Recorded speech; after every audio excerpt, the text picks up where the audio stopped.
Бәріңе сәлем, сіздермен бірге мен Самат Құдайберген және бізде бүгінгі шығарылым бокс туралы.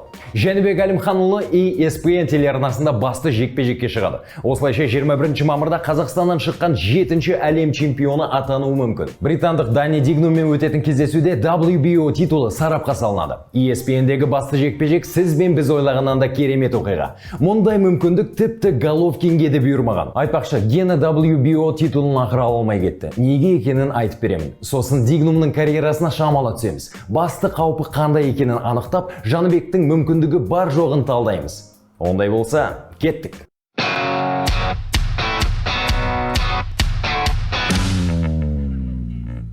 Достар, біз әлі де арнамыздың атауын ойластырудамыз. Идеяларыңыз бар болса, пікірге жазыңыздар. Ал егер бізге сіздің нұсқа ұнап, қабылдап жатсақ, авторлық үшін картаңызға бірден 20 000 теңге атамыз. Және қиын болмаса арнамызды лайкпен қолдап, пікір жаза кетіңіздер. Көп рахмет. Әлімханұлы Дигнум жекпе-жек атағы жер жарған Resort Vegas қонақ үй казиносының аренасында өтеді. Бұл кешен 2021 жылы ашылған. Оның құрылысына $4 миллиард ақша кеткен. Әлемде астаналық ЛРТ-ден да қымбат нысандар бар.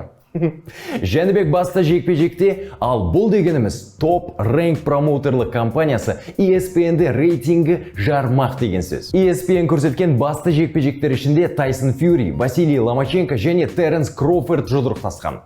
ESPN аудиториясы ақштағы 76 миллион үй. Міне, осы аудиторияға Жәнібек шығады. Отандасымызға қандай мүмкіндік беріліп отырғанын енді елестете беріңіздер. Бұл кездесуге Жәнібек түрлі қиын сыннан өтіп жетті. Боксшының өзі WBO-дан өзін үміткер ретінде тіркеуді сұрады. Үйім бұл өтінімді қабылдап, орта салмақтағы осы титул иесі Деметриус Андрадеге қысым жасады. Бірақ америкалық белбеуден айырылмаудың жолын тапты. Ол супер орта салмаққа көтеріліп, Зак Паркермен уақытша титулды сарапқа салды. Бұл кездесу 21 мамырда өтуі керек еді. Бірақ Андраде жарақат алып, енді жағдайды қиындата түсті. Ұйымдастырушылар кездесу болмайды емес, болады, бірақ белгісіз уақытқа шегерілді дейді.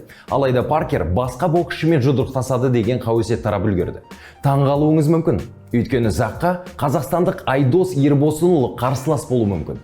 Бастапқыда Андраде 10 күн ішінде орта немесе супер орта салмақтың бірін таңдауы тиіс еді. Супер орта салмақта Әлімханұлы Дигнум жұбының бірі кездесу өткізбей-ақ әлем чемпиондығын ала алатын болса, енді менің ойымша WBO шешімін күту керек сияқты. WBO Андрадеден кейін Жәнібекті бразилиялық Эскебе Фалькаомен және мексикалық Хайме Мунгермен кездестіргісі келген. Тіпті промоутерлік саудада басталып кеткен. Бірақ қарсыластары бірінен соң бірі іс суыта бастады. Лондон Олимпиадасының финалисті Фалькао IBF титулына үміткер.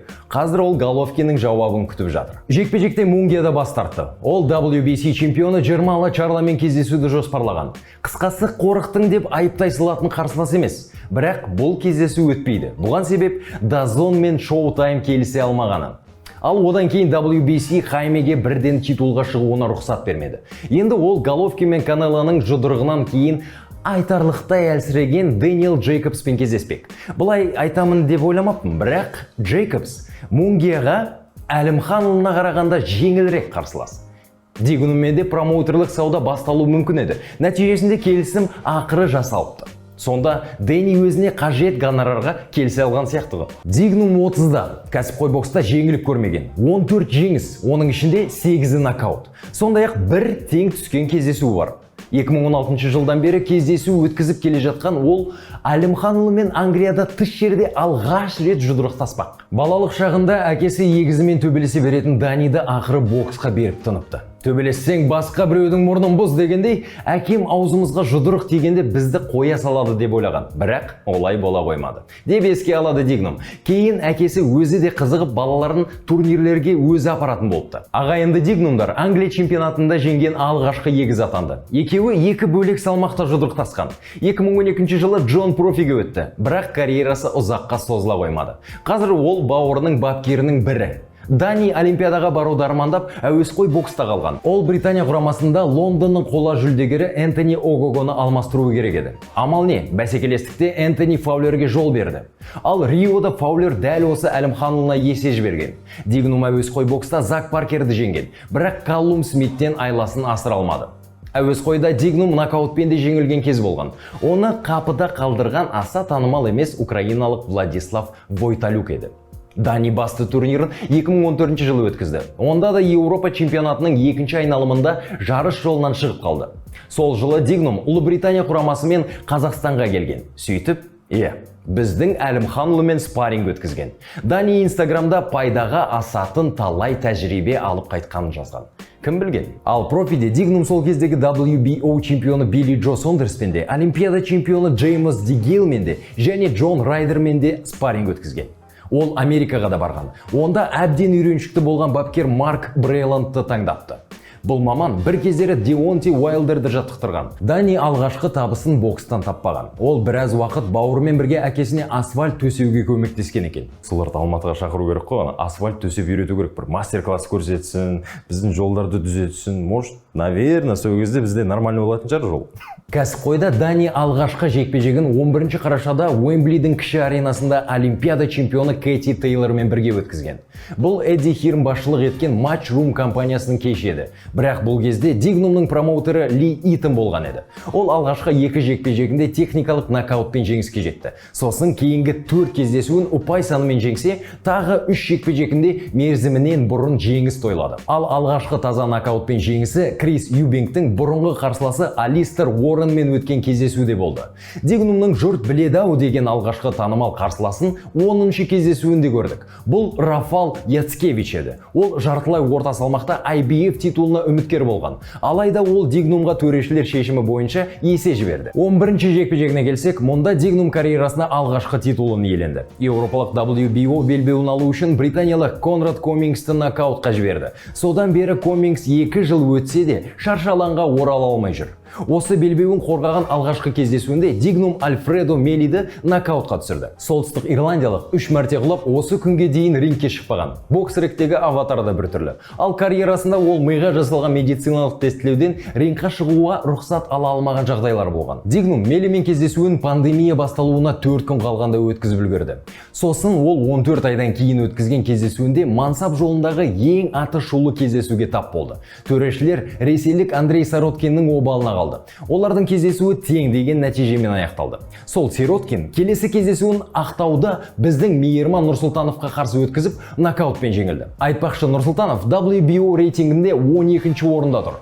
12, 1, 2, 2-ні алпыстаймыз, скоро бірде болады. Дигнум болса Сироткинмен кездескен соң 10 айға үзіліс алған. 11-ші ақпанда ол британиялық Денис Грантты нокаутқа түсіріп, еуропалық титулын қорғап қалды. Грант 6-ші раундта 3 мәрте нокдаунға түскен. Жалпы Дигнумға қарсылас болғандардың географиясына тоқталсақ, 10 британиялық және бір-бірден ресейлік, италиялық, поляк, болгар қарсыластары болған. Тоқ етерін айтқанда, Дигнумның жетістіктерін Әлімханұлымен салыстыруға да болмайды. Тіпті ең атақты қарсыласы Сироткинді жеңе алмады. Бокстағы өнері де, стилі де анау айтқандай мықты емес. Жәнібек кез келген қасиетімен салыстырсақ, бір саты жоғары. Дигнум әлем чемпионы титулына таласатын кездесуге әлі де ерте еді, бірақ жол болып кетті. Ойлап көріңіз, 3 бірдей қарсыласы кездесуге дайын болмай қалды. Ал Жәнібектің тамаша мүмкіндігі бар. Титул алса, жағдайы тіпті тауға өрмелейді. Қалай болғанда да Дигнумды ысырап тастауға болмайды. Аш боксшыдан не күтеріңді де білмейсің. Әлімханұлы Нжика мен Брандқа қарсы жұдырықтасқандай жағдайда болса, Дани да шанс жоқ. Айтпақшы, WBO нұсқасы бойынша Қазақстаннан шыққан чемпион жоқ. Бірақ алғашқы әлем чемпионы дәл осы нұсқа бойынша шығатын мүмкіндік болған еді. 1998 жылы шымкенттік Аслудин Омаров жартылай ауыр салмақта жұдырықтасып, Дариуш Михалчевскийден нокаутқа түсіп қалған. WBO чемпиондығына бізден шыққандар ішінде Головкин жақын болған. Гена Билли Джо Сондерспен бірнеше рет келіссөз өткізген. Тіпті абсолют әлем чемпионы атағы үшін алдын ала келісім шартқа да қол қойылған. Бірақ бұл кездесу өтпей қалды. Өйткені өзіңіз білетіндей, Головкин Канело мен реваншты таңдаған. Айтпақшы, айта кететін жаңалық, бүгін таңертеңгісін Канело ресейлік жартылай ауыр салмақтағы WBO чемпионы Дмитрий Биволға қарсы жекпе-жегінде сенсация жасап ұтылды. Бастапқы жоспар бойынша, егер де Канело жеңіске жетсе, ол күзде Головкинмен кездесуі керек болатын. Енді бәрі шатасып кетті. Канело реванш жасауды қарастырамын деп жариялады. Бірақ қазір емес. Қалай болса да Головкинмен жекпе-жегі үлкен оқиғаға толы болады. Қысқасы, Генамен 3-ші кездесуінің өтуі 50-50 болып тұр. Бәрі жақында белгілі болады. Енді WBO титулын Қазақстанға келу мүмкіндігі Әлімханұлына түсіп тұр. Жәнібек кәсіпқойда өте сәтті өнер көрсетіп келеді. Ал енді карьерасында шешуші кезең. Дигнуммен кездесуде найзағайдай жарқылдап, бокс әлемінің алыптарымен кездесуді бастайтынына сенім мол. Бірақ ерте бастап болжаудың қажеті жоқ. Геннадий Геннадьевич айтқандай, бокста бір ғана соққы шешеді. Сол соққымен шешсе енді болды. Тағы бір жағымды жаңалық, Жәнібектің андеркартында Қазақстан құрамасының 2 бұрынғы боксшысы шығады. Олар әлем чемпионатында жүлдегер атанған Абылайхан Жүсіпов пен Әбілхан Аманқұл. Абылайхан Токио олимпиадасына дейін профиде бір кездесу өткізген. Онысын түсінуге болады. Пандемияға байланысты жарыстар өтпей кеткен. Ал формасын сақтап тұру керек. Ал Әбілхан дебют жасайды. Бірақ қарсыласы әлі де жарияланбай отыр. Не дейміз? Күтеміз. Қазақстан уақытымен Әлімханұлы Дигнум бокс кеші 22 мамырда таңғы уақытта өтеді. Тікелей трансляцияға сілтемелерді Спорт Шрёдингер телеграмы мен инстаграмында жариялаймыз. Видео сипаттамасынан тауып жазылып қойыңыз. Алға Қазақстан. Жәнібек әлем чемпионы бола алады. Жеңіске жетейік. Сау болыңыздар.